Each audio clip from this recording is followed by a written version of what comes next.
ሰው በተሰበሰበበት ቦታ ላይ ወይንም በሰዎች መሀል ሆነው ሰዎች በነጻነት ሲያስሉ ሲያስነጥሱ አጋጥሟቸዋል አይደለ? ምናልባትም አጠገባችሁ ሆነው በተለይ ታክሲ ውስጥ ምንም ሳይፈሩ አፋቸውን ሳይሸፍኑ ሰዎች ሲያስሉ አጋጥሟችሁ ያውቃል? በጣም እኔ ብዙ ጊዜ አጋጥሞኝ ያውቃል። እና ምንድነው የሚሰማችሁ? እኔ ዝም ባልል እመርጣለሁ። ምክንያቱም አንድ ሰው ሲያስል እስከ 3 ሜትር ርቀት ድረስ ከአፍና ከአፍንጫ የሚወጡት ንጥብጣብ ነገሮች ወይም ድሮፕሌትስ የሚባሉት ምራቅና ሚውከስ የሚባለውን ነገር የያዙት እስከ 3 ሜትር ድረስ እንደሚሄዱ በአጋጣሚ በስራ ሙያዬ ላይ የተማርኩት ነገር ትዝ ይለኛል። አንዳንዴ እንደውም የተዘጋ ቤት ውስጥ ከሆነ እነዚህ ቅንጣቶች ከሰውየው አፍና አፍንጫ ውስጥ የወጡት ድሮፕሌትስ ለ24 ሰዓት ሁላ ተንሳፈው ሊቆዩ ይችላሉ። ስለዚህ ከ24 ሰዓት በኋላ ያንን ቤት ሄደን ብንገባበት በሩን ከፍተን ብንገባ እነዛን ቅንጣቶች በአፍንጫችን ብንስባቸው በሽታው ይተላለፋል ማለት ነው። ይህን ያክል ፓወር እንዳለው በሆነ አጋጣሚ ስለተረዳሁኝ ሰዎች ሲያስሉ ሲያስነጥሱ በጣም ነው የምደነግጠው። ምክንያቱም እኔ የምስበውን አየር እየበከሉብኝ እንደሆነ ስለምረዳ። በሀገራችን ደግሞ እንደተለመደ ከሆነ ነውር ነው የሚመስለን። በቃ ሰዎች እነሱ ናቸው መሸማቀቅ የሚገባቸው። ኖርማሊ የሚያስለው ሰው ነው ተሸማቆ ተጨንቆ ላሉት ሰዎች ላለመበከል ተጨንቆ አፉን መሸፈን ያለበት እሱ ሆኖ ሳለ አጠገቡ ያሉት ሰዎች ግን መጨናነቅ የለባቸውም፣ ማፈር የለባቸውም። ከሸሹ ወይንም ደግሞ አፋቸውን ከሸፈኑ እንዳይታዩ ነው የሚያደርጉት። ለምን? ያ ሰው እንዳይደብረው፣ ያሳለው ሰው እንዳይጨንቀው ተብሎ። የፈለገ ጉንፋን ቢሆን ሌላም አይነት በሽታም ቢሆን ቀላል ነው ከባድ ነው የሚባል ነገር የለም።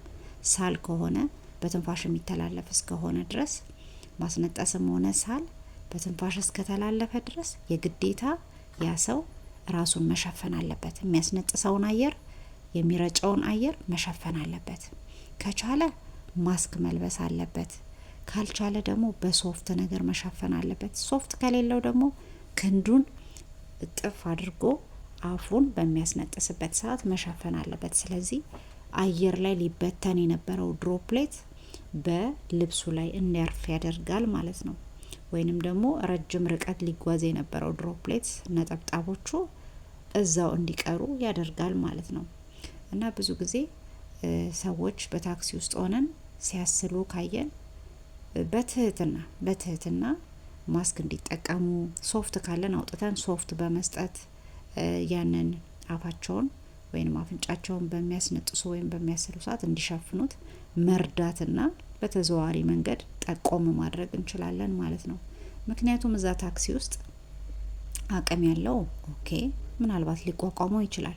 ግን አቅም የሌላቸው አዛውንቶች ሊኖሩ ይችላሉ፣ ህጻናት ሊኖሩ ይችላሉ። ያንን ህመም መቋቋም እስከማይችሉ ድረስ ሊታመሙ የሚችሉ ሰዎች አሉ አጠገባቸው። ለሌላውም ሰው ማሰብ ያስፈልጋል ማለት ነው። ሰልፊሽ መሆን፣ ስለ ራስ ብቻ ማሰብ አያስፈልግም።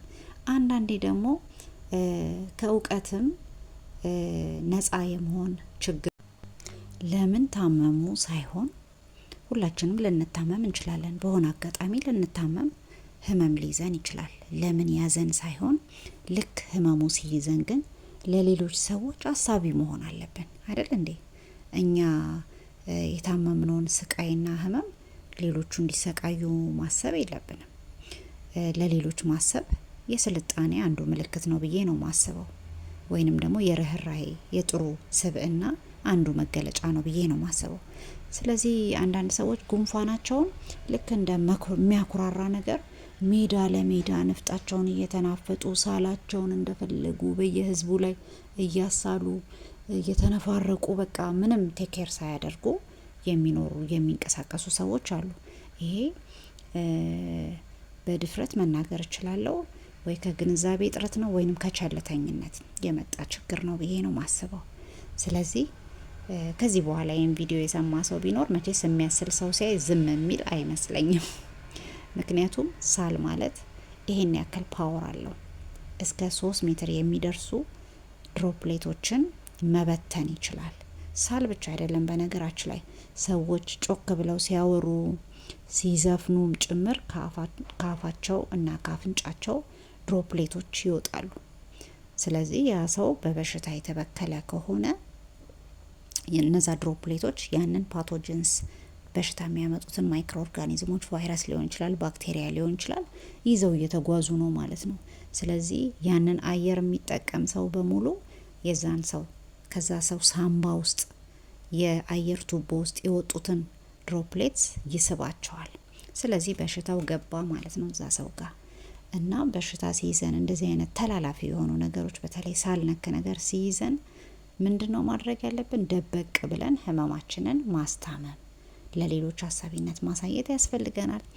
እንደውም አንዲት ጓደኛዬ የሆነ ነገር አጫውታኛለች። በስራ ምክንያት ወደ ውጪ የመውጣት እድል አግኝታ ነበረ እና እዛ ሀገር አለች ተቅማጥ ሲይዛቸው የተቅማጥ መድኃኒት የሚገዙት ተደብቀው ነው። ለምን? ያሳፍራል። ከንጽህና ጉድለት እንደመጣ ስለሚታወቅ በንጽህና ምክንያት ተቅማጥ ይዟቸው እንደሆነ ያንን መድኃኒት የሚገዙት ስለሚታወቅባቸው በቃ የሆነ የበታችነት ስሜት፣ የህፍረት ስሜት ይሰማቸዋል። እኛ ሀገር ስንመጣ ምንም ሼም የለም። ትንሽ ተቅማጥ ይዞኝ፣ ትንሽ ሸርተቴ ይዞኝ ስሟ ሁሉ እየተቆላመጠ እየተጠራች። ስለዚህ አንዳንዴ ከእውቀት ማነስ ወይንም ደግሞ ከራሳችን የንጽህና የጥንቃቄ ጉድለት የሚመጡትን ህመሞች እንደ መኩራሪያ ምንም አይነት እንትን ሳይሰማን መሸማቀቅ ሳይሰማን ህዝብ ላይ መበተናችን ጥሩ አይደለም። ወገኖቻችን ላይ፣ ዘመዶቻችን ላይ ኢቨን ቤት ውስጥም እኮ የማይጠነቀቅ ሰው አለ። እናቱ ላይ አዛውንት አለ፣ ህጻናት አሉ። እነሱ ላይ እንኳን የማይጠነቀቅ ሰው አለ። ሌላውንስ አላቀውም ብሎ ሊሆን ይችላል።